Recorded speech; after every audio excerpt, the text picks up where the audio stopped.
ঝিল। কি? যান। কোথায় যাব? পানিতে পা ভেজান। সত্যি?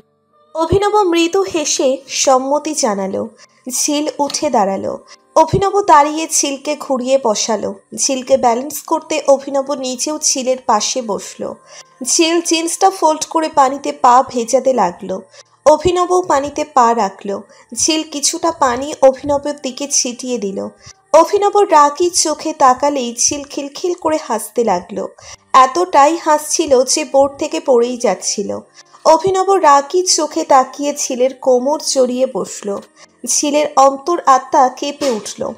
অভিনব একটু আলগা করেই ধরল। ঝিল কাচুমাচু করতে লাগলো। অস্বস্তি আর শিহরণে নুইয়ে যাচ্ছে। অভিনব সেদিকে পাত্তা দিল না। মেয়েটার চরম শাস্তি হওয়া দরকার। এত বেশি বাচ্চামো শুরু করেছে যে অভিনব হিমশিম খাচ্ছে। অভিনব। হুশ, একটা কথাও না। অস্বস্তি হলে হোক। কিন্তু আমি ছুঁয়েছি দেখে কোনো সমস্যা? অভিনব কথাটা রগরগা কণ্ঠেই বলল। ঝিল সামান্য ভড়কে গেল। জিভ দিয়ে ঠোঁট ভিজিয়ে বলল, না। অভিনব হাসল। ঝিলের অস্বস্তি কমল না। অভিনব তবুও ঝিলকে এক হাতে জড়িয়ে আছে। মেয়েটাকে অস্বস্তি দিতেই মজাই লাগছে। অভিনব কিছুটা পানি উঠিয়ে ঝিলের মুখে ছিটিয়ে দিল। ঝিল রাগী দৃষ্টি নিক্ষেপ করতেই অভিনব মুখ চেপে হাসতে লাগলো। ঝিল আর কিছুই বলল না। ধীরে ধীরে অভিনবর কাঁধে মাথা এলিয়ে দিল। অভিনব মৃদু হাসল। মেয়েটা বড্ড চাপা স্বভাবের। এভাবে চলতে লাগলো অন্তনিশ্চিত। আলতো হাতে ঝিলকে আরেকটু কাছে টেনে নিল। ঝিলও কোনো প্রতিক্রিয়া না করে অভিনবকে অনুভব করতে লাগলো। দারুণ এক অনুভূতি বিরাজ করছে। মনে হচ্ছে সময়টা এখানেই থেমে যাক। এই মানুষটার হাতে হাত রেখে আরেকটু পথ চলা যাক। আচ্ছা, এই মৃদু ছন্দে মাতাল করা হাওয়াগুলো কি থেমে যাবে? কয়েকদিনের মাঝেই যে ওরা পুরোপুরি আলাদা হয়ে যাবে, তখনও কি পাখির কুচন শোনা যাবে, নাকি থেমে যাবে সকল প্রক্রিয়া? কোনো এক ধূসর আকাশ থেকে ডানা মেলে এক ঝাঁক ধূসর রঙের প্রজাপতি এসে কি স্পর্শ করে যাবে? অনুভূতিতে কি শিউরে উঠবে ঝিল? আর অভিনব বুক ভরে শ্বাস নিয়ে ঝিলকে আষ্টে পৃষ্ঠে চড়িয়ে নেবে, নাকি সব এখানেই শেষ? ঝিল হাসল। মৃদু ছন্দে দু এক লাইন গানও আওড়ালো। অভিনব অনুভব করল সে সুর, যে সুরে প্রেমের আহ্বান, যে সুরে পরিপূর্ণতার আহ্বান। অভিনব শ্বাস ঘন হয়ে গেল। এ কেমন অনুভূতি হচ্ছে? কিসের এত ভয়? কাছে আসার নাকি হারিয়ে ফেলার? অভিনবর উত্তর মিলল না। তারই আগে দোবলার চরে এসে বোট ফিরে গেল। দোবলার চর মূলত শুটকির কারবার। পর্যটকদের শুটকি মাছ বানানোর প্রক্রিয়া দেখানো এবং শুটকি কেনার জন্যই এখানেই নামানো হয়। অভিনব বরাবরই বাঙালি কালচার বেশ পছন্দ করে। আমেরিকান হলেও রক্তের টান তো থেকেই যায়। অভিনব খুব বেশি এক্সাইটেড, তবে শুটকি মাছের কথা শুনেই ঝিলের মন খারাপ হয়ে গেছে। শুটকি মাছের উগ্র গন্ধ ঝিলের অপছন্দ। এইদিকে বিদেশি ফর্সা বকের নাকি শুটকি মাছের প্রতি ঝোঁক রয়েছে। ঝিল অবাক হয়ে তাই ভাবছে। তার ভাবনার ছেদ ঘটল অভিনবর ধাক্কাতে। ঝিল সরু চোখে অভিনবর দিকে তাকালো। এই ছেলেটা যখন তখন ধাক্কা মারে কেন রে? সুন্দর করে নাম ধরে ডাকলেই তো হয়। ঝিলের দৃষ্টি অনুসরণ করে অভিনব তাকালো। সামনে বেলাভূমি ছাড়া তো কিছু নেই। এই মেয়ে দেখেটা কি? ওই দিকে তাকিয়ে কি দেখছেন? দেখছি না, ভাবছি। আচ্ছা, তো কি ভাবছেন? এই যে আপনি যখন তখন আমাকে ধাক্কা মারেন, সুন্দর করে ডাকলেই তো আমি সাড়া দিই, তাই না? তা ঠিক। তবে আপনাকে যে কয়েকবার ডেকেছি, আপনার ধ্যানের ছন্দপতন কি ঘটেছে? ডেকেছিলেন বুঝি? না, ডাকিনি। এবার চলুন, সবাই এগিয়ে গেছে। অভিনব, আমি যাব না, প্লিজ প্লিজ। শুটকি মাছের উগ্র গন্ধতে আমার গা গুলিয়ে আসে। অভিনব ভ্রু কুঁচকে তাকিয়ে রইল। তপ্ত শ্বাস ফেলে বলল, আপনি তাহলে বোট চালকের সাথে বোটে গিয়ে বসুন। আমি মাহিরের সাথে যাচ্ছি। কোথাও যাবেন না কিন্তু। বলেই অভিনব হাঁটা লাগালো। কাজটা অভিনব ইচ্ছে করে করলো নাকি তা বোঝার উপায় নেই। ঝিল কোমরে হাত গুজে দাঁতে দাঁত চেপে রইল। নিশ্চয়ই এখন মাহেরার সাথে ঢলাঢলি করবে। শালার সবাই এক। এই বিদেশি বকটারও চরিত্রের দোষ আছে। ঝিল লম্বা করে শ্বাস নিল। শুটকির সাথে আজ মহাযুদ্ধ করবে ও। তবুও অভিনবকে চলন্ত লাফা মাহিরার হাতে ছাড়বে না। সুযোগ পেলেই খপ করে অভিনবর গায়ে এসে পড়বে। ঝিল আল্লাহর নাম স্মরণ করে দৌড় দিল। কে জানি আজ ছুটকির সাথে মহাযুদ্ধতে তেড়ে গিয়ে প্রাণটা না দিতে হয়। ঝিল হাঁপাতে লাগলো। অভিনব ক্যামেরা দিয়ে ফটো ক্লিক করতে করতে বলল, কি হলো, চলে আসলেন কেন? আরে বোটের মামা রোগা পাতলা মানুষ, কিছু করতে আসলে খপ করে ফেলে দিবেন। তাছাড়া আপনি তো... এইটুকু বলেই ঝিলের পকেটের ভাঁজে থাকা লুকিয়ে রাখা ছোট্ট নাইফটা টান মেরে বের করে ফেলল অভিনব। নাইফটা ফোল্ড থেকে একটু একটু করে খুলে বলল, এটা দিয়ে না হয় পেট ফুটো করে দিবেন। ঝিল ভয়ার্থ চোখে তাকালো। অভিনব এটার খোঁজ পেল কি করে? ঝিলকে থামতে দেখে অভিনব হাসল। অভিনবর হাসি দেখে ঝিল আরও ভড়কে গেল। অভিনব খানিকটা ঝুঁকে নিয়ে ঝিলের কানের কাছে ফিসফিস করে বলল, আমি ছুঁয়ে দিলে বুঝি এই নাইফ দিয়ে আমার পেট ফুটো করে দিবেন? ঝিলের রন্ধ্রে রন্ধ্রে শীতল এক তরল নেমে গেল। লজ্জাতে একদম মাটির সাথে মিশে যেতে ইচ্ছে করছে। অভিনব ঝিলকে আরেকটু অস্বস্তি দিতে ঝিলের চুলগুলো যত্ন করে গুছিয়ে দিল। একটু কাছে এসে ঝিলের পিঠ চড়িয়ে বলল, এখন এই যে আমি ছুঁয়ে যাচ্ছি। ঝিল চোখ নামিয়ে ফেলল। অভিনব মৃদু হেসে ঝিলের জিন্সের পকেটের ফোল্ডে যত্ন করে নাইফটা রেখে দিল। ঝিল মৃদু শ্বাস ফেলে বলল, আসলে আসলে আপনি নিজের সেফটির জন্য এই সব কিছু শিখে রেখেছেন, কিন্তু লাভ কি হলো? আমি তো সব ধরেই ফেললাম। ঝিল চোখ ছোট ছোট করে তাকালো। অভিনব ঝিলের হাতার ফোল্ডে রাখা একটা মিশ্র পাউডারের মতন বের করে সামনে রাখলো। ঝিল ফাঁকা ঢোক গিলে নিল। অভিনব ঘুরিয়ে ঘুরিয়ে প্যাকেটটা দেখে বলল, আচ্ছা, এটার ব্যবহার কি? এটা কি চোখে মেরে দেয়? ঝিল মাথা ছাকিয়ে হ্যাঁ বোঝালো। অভিনব এক ফালি হেসে ঝিলকে নিয়ে হাঁটা লাগালো। ঝিলের কাছে এসব আছে তা প্রথম দিনই বুঝেছিল অভিনব। মেয়েটার সাহসী কথার প্রশংসা অবশ্যই করতে হয়, তবে অভিনবও জানে ঝিলকে পরিপূর্ণ বিশ্বাস করে। অবিশ্বাসের খাতায় অভিনবর নামটা কাটা পড়ে গেছে। ঝিল নিজেকে স্বাভাবিক করে বলল, সরি, আমি আসলে ইটস ওকে, এটা কোনো অন্যায় নয়। নিজের সেফটির জন্য ছোট নাইফ, অ্যাসিড এইসব অবশ্যই রাখা উচিত। ঘরে থাকতে আপনি সেফ নন, আর এটা তো বাইরের জগৎ। এখানে বিশ্বাস অবিশ্বাসের খেলা চলবেই, আর বিশ্বাস হায়নার অভাব নেই। যারা মেয়ে মানুষ পেলে ঝাঁপিয়ে পড়ে। ঝিল ফোঁস করে দম ফেলল। অভিনব তাকে ভুল বোঝেনি তাহলে। কিছু দূর যেতেই অভিনব বলল, বালির দিকে তাকান ঝিল। ঝিল তাকাতেই কেমন এক অদ্ভুত প্রাণী দেখতে পেল। অভিনবর দিকে প্রশ্নবোধক দৃষ্টিতে তাকালো। অভিনব ক্যামেরা দিয়ে ছবি তুলে বলল, এটা জেলিফিশ। সবাই দুবলার চরের বিখ্যাত নিউ মার্কেটে যাওয়া শুরু করেছে। শীতকালে এখানে খড়ের কিংবা গোলপাতার ছাউনি দিয়ে ঘর তৈরি করা হয়।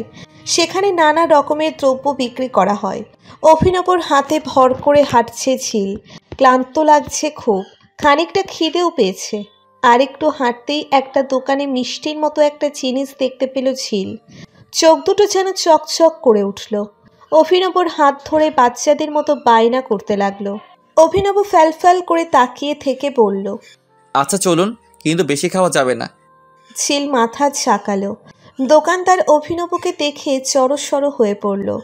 এমন সুন্দর বিদেশি দেখে সাধারণ মানুষের অবস্থা যা হয় আর কি। অভিনব পাত্রে রাখা ছোট আকারের মিষ্টি দেখিয়ে বলল, এটা কি ধরনের মিষ্টি? লোকটা ভারী অবাক হলো। এতটাই আশ্চর্য হয়েছে যে অভিনবর দিকে ড্যাব ড্যাব করে তাকিয়ে রইল।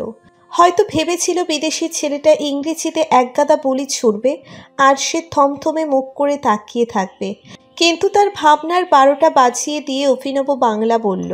অভিনব আবার প্রশ্ন ছুড়ল। এবারও কোনো উত্তর দিল না। ঝিলের মনে দারুণ এক সন্দেহ জন্ম নিল। আচ্ছা, লোকটার কি কে দোষ আছে? ঝিল গলা ছেড়ে বলল, মামা, এই মিষ্টির নাম কি? এবার লোকটা জবাব দিল, মধুজাম। অভিনব মিষ্টিগুলোর দিকে তাকিয়ে বলল, বাহ, বেশ ভালো নাম তো। আচ্ছা, 4টে 4টে 8টা মিষ্টি দিন, আর সাথে 2টো পরোটা। পরোটার সাইজ ছোট, তাই অভিনব দুজনের জন্য 2টো পরোটাই নিল। এখান থেকে ফিরে আবার লাঞ্চ করতে হবে। লোকটা মাথা ঝাঁকিয়ে মিষ্টি আর পরোটা দিল।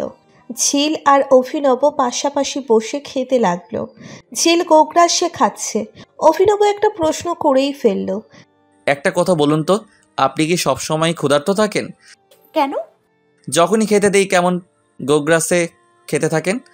ঝিল ভ্রু কুঁচকে নিল, পরোটা মুখে পুরে দিয়ে বলল, শুনুন, আমি অল্প করে খাই, তাই হুটহাট আমার খিদে পায়। আপনি তো একবেলায় আমার মতো 3 জনের খাবার গিলে ফেলেন। অভিনব ঝিলের কথাতে ক্ষীণ হাসল। মেয়েটা ঝগড়ায় বেশ পারদর্শী।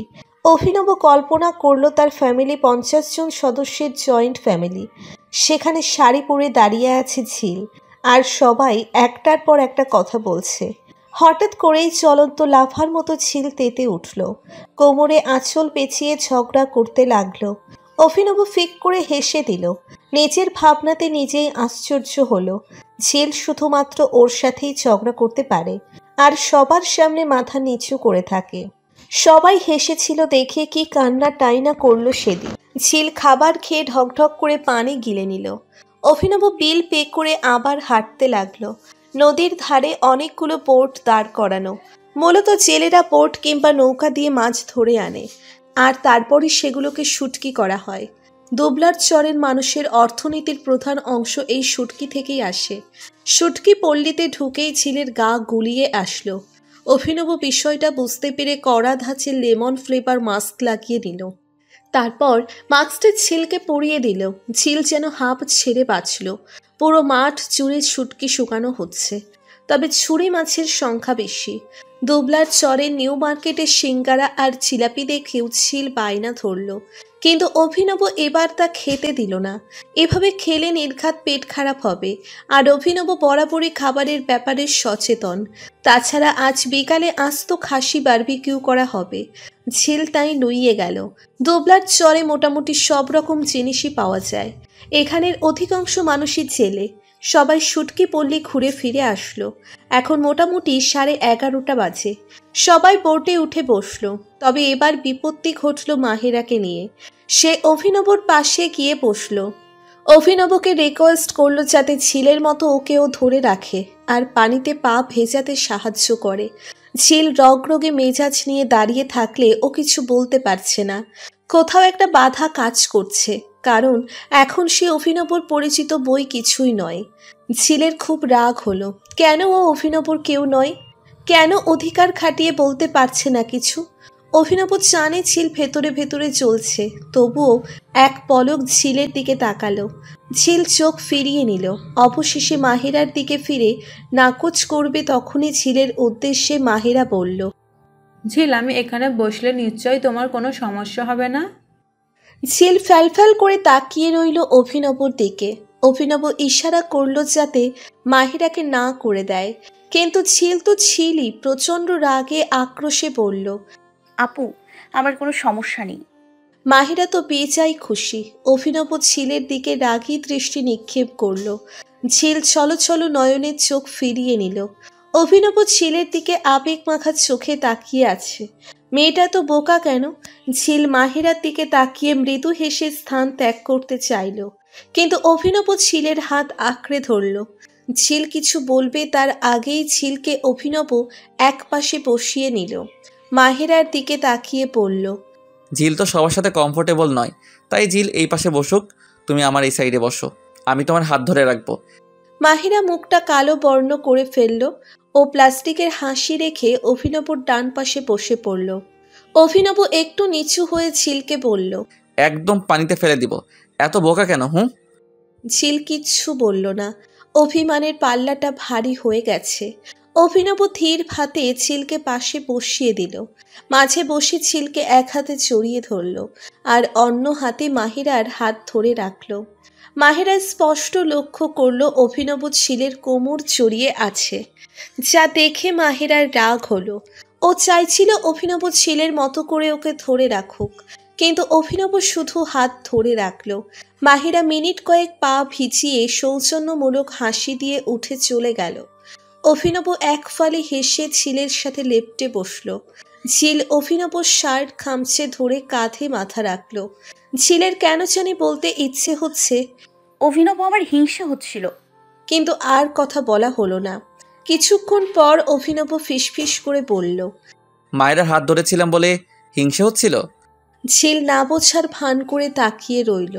অভিনব মৃদু হেসে বলল, আপনি নিশ্চিন্তে থাকুন ঝিল, আমি কাউকে টাচ করব না। এই যে শুধু আপনাকে জড়িয়ে আছি। অভিনবর কথাতে ঝিল মৃদু হাসল। কেমন এক অদ্ভুত অনুভূতি এসে দরজায় কড়া নেড়ে যাচ্ছে। সুখ সুখ অনুভূতিতে নুইয়ে যাচ্ছে।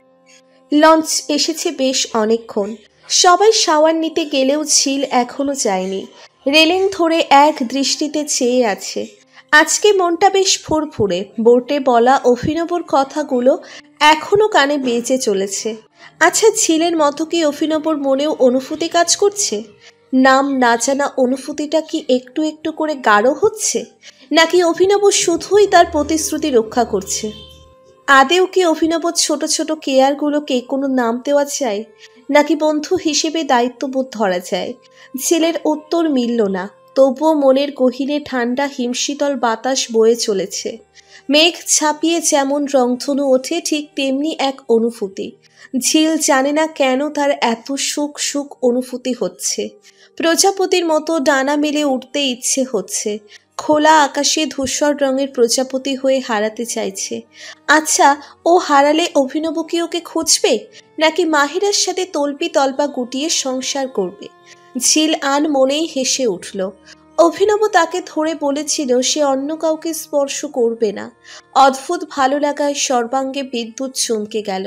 কেন যেন অভিনবর জন্য দু এক লাইন প্রেম বাক্য গাইতে ইচ্ছে করছে। আচ্ছা, ও কি গাইবে দু এক লাইন? মস্তিষ্কের সাথে কিছুটা স্নায়ু যুদ্ধ করে নিজেকে ধাতস্থ করল। দু এক লাইন গাইবে, কিন্তু কারো পদশব্দ শুনে হৃদয় বাঁকানো অনুভূতিগুলো ঠুস করে ভেঙে গেল। নিজেকে সামলে নিয়ে বলল, কে? আমি অভিনব। হঠাৎ এখানে চলে আসলেন যে? কেন আসতে পারি না? ঝিলের ইচ্ছে হচ্ছে বলতে, আসতে পারেন না। এই যে আপনি আমার হৃদয় বাঁকানো অনুভূতিগুলো ফিকে করে দিলেন, মনের কোণে জমিয়ে রাখা শোকটুকু কেড়ে নিলেন, এর জন্য আপনাকে কঠিনতম শাস্তি দেওয়া হবে। যে শাস্তিটা হলো, ঝিলের মন শাস্তিটা খুঁজে পেল না। ফোঁস করে ভারী নিঃশ্বাস ফেলে বলল, না মানে, অবশ্যই আসতে পারেন। আচ্ছা, সে যাই হোক, আজ কি প্ল্যান করেছেন? আমি তো কোনো প্ল্যান করিনি। তাহলে এখানে দাঁড়িয়ে দাঁড়িয়ে ফাঁকা হাওয়া গিলছেন কেন? পেটে কি খিদে নেই নাকি? আসলেই তো, আমার তো বেশ খিদে পেয়েছে। অভিনব বোকার মতো চেয়ে রইল। এই মেয়ের খিদে পেয়েছে তা ওরই খেয়াল নেই। কি ভয়ঙ্কর বিষয়! অতি শোকে পাগল হয়ে গেল নাকি? কিন্তু শোকটা কিসের? অভিনবর ভাবনাতে এক বালতি পানি ঢেলে দিয়ে ঝিল চলে গেল। কেবিনে ঢুকতে ঢুকতে বলল, অভিনব, আমি শাওয়ার নিতে যাচ্ছি, আমাকে রেখে যাবেন না প্লিজ। খিদে পেলে পেটে বালিশ চেপে রাখুন। ঝিলের শেষ কথাটা অভিনবর কানের পাশ দিয়ে গেল। খিদে পেলে মানুষ সর্বোচ্চ খেতে পারে, তাই বলে পেটে বালিশ ধরে রাখা যায়? ঝিল শাওয়ার নিয়ে এসে চুল ঝাড়া দিতেই সমস্ত চুলের পানি গিয়ে পড়ল অভিনবর মুখে। অভিনব বেডে আধশোয়া হয়ে ফোন স্ক্রল করছিল। ঝিল এত বড় অন্যায় করেও চুল মুছে যাচ্ছে। অভিনবর হাত থেকে ফোনটা পড়ে গেল। এক দৃষ্টিতে ঝিলের দিকে তাকিয়ে রইল। সদ্য শাওয়ার নেওয়া ঝিলের চুল বেয়ে টপ টপ করে পানি পড়ছে। ঘাড়ের এক অংশতে বিন্দু বিন্দু পানি জমে আছে। অভিনবর খুব হিংসে হলো। পানি কণাগুলো কেন ঝিলের গায়ে লেপ্টে আছে? এটা মহা অন্যায়, কারণ ঝিলের গায়ে লেপ্টে থাকার অধিকার এই পানি কণার নেই। অভিনবর চোখ গেল ঝিলের কোমল অথরের দিকে। সদ্য ভেজা গোলাপের পাপড়ির মতো লাগছে। অভিনবর চিত্ত কেঁপে উঠল। ভেতর থেকে টান অনুভব করছে। অধিকার বোধটা খুব করে টানছে। অভিনব লম্বা দম ফেলে বের হতে নিল, কিন্তু ঝিলের কণ্ঠ যেন মাদকতা ছড়িয়ে দিল। এই যে শুনুন। ঠিক যেন সদ্য বিবাহিত নারী তার স্বামীকে ডাকছে। বুকের ভেতর ধিম ধিম আওয়াজ হতে লাগলো। সব কিছু ছাপিয়ে অভিনব এক অন্যায় করে ফেলল। ঝিলের কাছে এসে এক হাতে কোমর জড়িয়ে ধরে ঘাড়ে কোমল ঠোঁটের স্পর্শ দিয়ে দিল। ঝিলের কি হলো তা বলা দায়। ঝিল খামচে ধরল অভিনবর শার্ট। চোখ দুটো আবেশে বন্ধ করে নিল। অভিনবও যেন নিজের মাঝে নেই। ঝিলকে আরেকটু কাছে টেনে নিয়ে ঠোঁটের দিকে আগালো। হঠাৎ অভিনবর মাথায় আসলো সে কি করতে যাচ্ছে। ঝিলকে ছেড়ে দিয়ে বড় বড় পায়ে কেবিন থেকে বের হয়ে গেল। ছাদের এক কোণে দাঁড়িয়ে লম্বা লম্বা শ্বাস নিচ্ছে অভিনব। একই অন্যায় করে ফেললো। ঝিলকে বিশ্বাস করেছে, আর ও কিনা? অভিনব আর ভাবতে পারছে না। অজানা আশঙ্কাতে বুকটা ভারী হয়ে আসলো। কেউ যেন একের পর এক পাথর চেপে ধরেছে।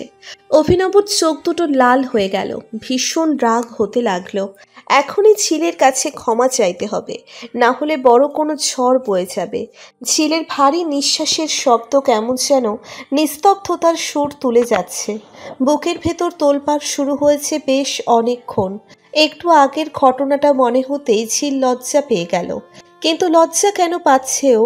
ওর তো উচিত ক্রুদ্ধ নয়নে তাকিয়ে অভিনবকে ধ্বংস করে দিতে। কিন্তু কেন এমন অনুভূতি হচ্ছে? মনে হচ্ছে হিমশীতল করা অনুভূতি। ঝিলের ভাবনার সুতো কাটল কেবিনের দরজায় খটখট আওয়াজে। ঝিল পিছন ঘুরে তাকিয়ে আবার সামনে ঘুরে রইল। অভিনব এসেছে। ঝিল লজ্জাতে নিচু হয়ে রইল। ওর এই লজ্জা মাখা মুখ কিছুতেই অভিনবকে দেখানো যাবে না, না হলে সর্বনাশা অনুভূতিগুলো অভিনব ধরে ফেলবে। চিল। অভিনবর আকুতি ভরা ডাক ঝিলের পিলে চমকে উঠল। এ ডাক কেন কাছে ডাকছে? এ কেমন মাতাল করা অনুভূতি, যার শব্দে হৃৎপিণ্ড বুক ছিঁড়ে বের হয়ে আসতে চাইছে। অভিনব আবার ডাকলো। বেডশিট খামচে ধরল ঝিল। অভিনব কোমল হাতে ঝিলের হাত স্পর্শ করল। ঝিলের যেন সম্মোহন জেগে উঠল। অভিনবর দিকে নেশাক্ত দৃষ্টিতে তাকালো, তবে অভিনবর দৃষ্টি তখন মেঝেতে। আই এম সরি, আমি খুব অন্যায় করে ফেলেছি। আমি জানি না তখন আমার কি হয়েছিল। আমি নিজের মধ্যে ছিলাম না তখন। অভিনব, অভিনব মাথা উঁচু করে তাকালো। অভিনবর দৃষ্টি দেখে ঝিলের চোখ বিচলিত হয়ে পড়ল। এ কোন অভিনবকে দেখছে ঝিল? সুন্দর মুখখানি কেমন লাল হয়ে আছে, চোখে অনুতাপের গাঢ় ছাপ, বিষাক্ত নীল বেদনা যেন ভর করেছে। ঝিলের ইচ্ছে হচ্ছে অভিনবকে আষ্টে পৃষ্ঠে জড়িয়ে নিতে, কিন্তু ঝিল তা করল না। এক গাঢ় অনুভূতি নিয়ে পড়ল। আপনি এমন বিচলিত কেন? আমি বিষয়টা বুঝতে পেরেছি। আপনি স্বাভাবিক হন। দয়া করে এমন করে তাকাবেন না, আমার খারাপ লাগে। ঝিল আর কিছু বলতে পারল না। কেবিন থেকে বের হতে হতে বলল, খিদে পেয়েছে অভিনব, দয়া করে আসুন, না হলে আপনাকে রেখে গগ্রুশাকে গিলে নিব। তখন আমাকে দোষ দিলে হবে না কিন্তু। অভিনব কোনো উত্তর দিল না। কিছুক্ষণ চেয়ে থেকে স্মিত হাসল। মেয়েটা তাকে পাগল করে দিবে। বুকের ভেতর পাথরটা যেন সরে গেল। বিষাক্ত নীল বেদনা নিমেষেই উধাও। ক্যামেরা থেকে ঝিলের দারুণ একটা ছবি বের করলো। ঘুমন্ত ঝিলের বাচ্চাদের মতো ঠোঁট উল্টানো মায়া ভরা মুখ। ঝরা হাসল অভিনব। মেয়েটাকে আঁকড়ে রাখতে চাই ও, খুব করে চাই বিচ্ছেদের নীল ছায়া কাটিয়ে দিতে। অতিরিক্ত খাওয়া হয়ে গেছে অভিনব, এখন মনে হচ্ছে আমি উঠতেই পারবো না। অনেক বেশি খেয়েছেন, এটা কি সত্যি? অবশ্যই অনেক বেশি খেয়েছি। খিচুড়ি, গরুর মাংস, ইলিশ মাছ ভাজা, ফাইসা মাছ, রাশিয়ান সালাদ, আর তারপর আবার কোল্ড ড্রিঙ্কস। ওহো, ডিমের কারিও তো খেয়েছি। বেশি বকছেন। প্রতিটা আইটেম নিয়েছেন কতটুকু করে তার খেয়াল আছে? হ্যাঁ, তুলনামূলকভাবে আজ খেয়েছেন বেশি, তাই বলে এতটাও খাওয়া হয়নি যার জন্য হাঁটতে পারবেন না। চলুন, রোদ বেড়েছে, কেবিনে যাব। একটু পরে যাই। হুম, হাঁটা চলা করলে খাবার হজম হয়ে যাবে। তাড়াতাড়ি চলুন। তাছাড়া আজকে আবার আস্ত খাসির বারবিকিউ হবে, পেট পুড়ে খেতে হবে না। আমার মনে হয় না খেতে পারবো। কানের নিচে খাবেন। চলুন তাড়াতাড়ি। টাকাগুলো দিচ্ছি কি খাবার না খাওয়ার জন্য? তো খেতে না পারলে কি করব? আমি তো আর আপনার মতো খাদক না যে এক বেলায় 3 বেলার খাবার খেয়ে আবার খেতে বসবো। প্রচণ্ড কথা বলছেন আপনি। আসবেন নাকি কোলে করে নিয়ে যাব? ঝিল চকচকে চোখে তাকিয়ে বলল, তাহলে তো কোনো কথাই নেই, নিন কোলে তুলে নিয়ে যান। আসলে হাত পা ব্যথা হয়ে আছে। অভিনব দাঁতে দাঁত চেপে রইল। মেয়েটা এত অলস যা ধারণার বাইরে। অভিনব চরম এক বুদ্ধি বের করলো। ওহো ঝিল, আমি তো ভুলেই গিয়েছিলাম। মাহেরা আর আফরা আমার জন্য অপেক্ষা করছে। ওরা কি ভাবে বলুন তো? ইস, একদমই মনে নেই। অভিনব কপালে হাত দিতে দিতে চলে গেল। ঝিল হাঁ হয়ে বসে রইল। ব্যাপারটা কি হলো? অভিনব কি সত্যিই মাহিরার সাথে ঢলাঢলি করতে যাবে? হাই হাই, কপাল পড়ল তাহলে। ঝিল কোনো মতে চেয়ার থেকে উঠে ভোর দৌড় দিল। অভিনব বাঁকা চোখে তাকিয়ে বলল, এভাবে হাঁপাচ্ছেন কেন? না মানে রোদ বেড়ে গেছে তো তাই। অভিনব ভ্রু কুঁচকে তাকিয়ে নিঃশব্দে হাসল। ঝিল বিড়বিড় করতে করতে হাঁটা লাগালো। অভিনব মাহির, শাকিল আর অমিতকে নিয়ে কিচেনে চলে আসলো। সেফের সাথে কথা বলে সমস্ত মশলাপাতি নিয়ে ছাদে চলে আসলো। আসলে বারবিকিউটা ওরা সবাই মিলে করতে চায়, এতে করে ভ্রমণের আলাদা এক স্বাদ পাওয়া যাবে। সুন্দরবনে আস্ত খাসির বারবিকিউ ভাবা চাই। অভিনব মৃদু হাসল, কারণ ঝিল তার দিকে বড় বড় চোখ করে তাকিয়ে আছে। অভিনবকে দেখে বোঝার উপায় নেই সে আমেরিকান। তার কাজে কর্মে তাকে ভেতো বাঙালি মনে হয়। গ্রামের সবাই একসঙ্গে হয়ে পিকনিক খেললে যেমন মজা হয়, ঠিক তেমনি আমেজে ভরপুর লঞ্চটা। সবাই হই হুল্লোড়ে মেতে উঠেছে। মাহিরা তো গালে হাত দিয়ে শুধু অভিনবকেই দেখে যাচ্ছে। ফর্সা মুখটা দেখেই তার মায়া হলো, কেমন লাল হয়ে আছে। ইস, সে যদি শাড়ি পরে থাকতো তাহলে নিশ্চয়ই আঁচল দিয়ে অভিনবর মুখটা মুছে দিত। আফরা মাহিরার হাত ঝাঁকাচ্ছে বারবার, কিন্তু মাহিরার তো সেদিকে ধ্যানই নেই।